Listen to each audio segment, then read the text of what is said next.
Mēs otro dienu esam Bangalo. Mēs atnācām paēst brokastis uz vietēju ēstuvi. Tā varētu teikt, mēs esam pasūtījuši cheese masala dosa, kas ir tā kā liela trīsstūraina pankūka ar saspēstiem kartupeļiem un sieru iekšā un mērcītēm. Tikai viņi tā noteikti nē.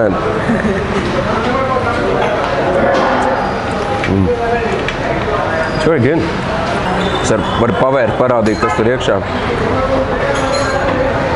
Kartupeļu biezputra ar tas izsās pēc vārutkiem, vai pēc sinepu sēkliņas iekšā, sieras. Es domāju, ka ritīgi kartupeļu biezputrs ritīs cauri. Pankūka ar kartupeļu biezputru, kas tur garšīgs var būt. Nekas īpaši. Bet tas siers un tā pankūka tāda sālīta vai forši čilī iekšā. Labi, mēs esam pavadījuši jau mēnesi Indijā, un tieši pirms braukšanas uz Indiju mēs abi ar āru nosvērāmies, un tad mēs nosvērsimies atkal un redzēsim, cik mēs esam ieguvuši vai pazaudējuši Indijā. Pagājušajā gadā ceļojot kopsumā es pazaudēju 14 kg. Tad redzēsim, ko Indija man nodarījusi mēnešu laikā. Es esmu ieguvis 1 kilogramu Indijā dzīvojoties. Lai gan tas varētu būt arī man zābak un viss, bet es iegūstu apmēram puskilogramu Indijā dzīvojot. Lai gan liekas, ka no vēdera kaut kas ir nometis, bet puskilograms plusā ir nācis. Ok, laikam man kārt. Man bija 78 kg, cik es atceros, ka mēs svērāmies. Man nav zābak, man nav atruns nekāds kā Kārlim, ka viņam ir puskilograms zābakos. 75,7. Reāli sanāk, es 3 kg zaudējis. Ne, 2.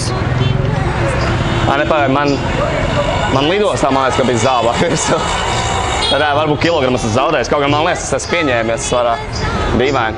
Indija. Priecīgs es esmu izrādās. Es domāju, ka es būšu 80 pār jau. Jo šeit to cukuru un visiem tiem saldumiem, ko ēd, es domāju, tie uzēdīsies. Bet tas tikai mēnesis. Redzēs, kā vēl turpināsies tālāk. 2,5 nedēļas pagājušas un paskatīsimies, vai ir kādas pārmaiņas. 92,5. Pieņemsim, ka zābaka ir kilo.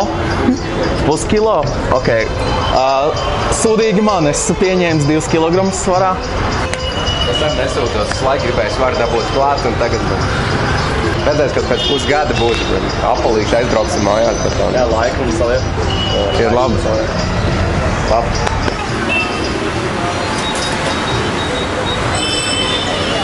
Yeah, as you said, yeah, 62. Pratik knows, you know your weight. This man knows. He's in control of life.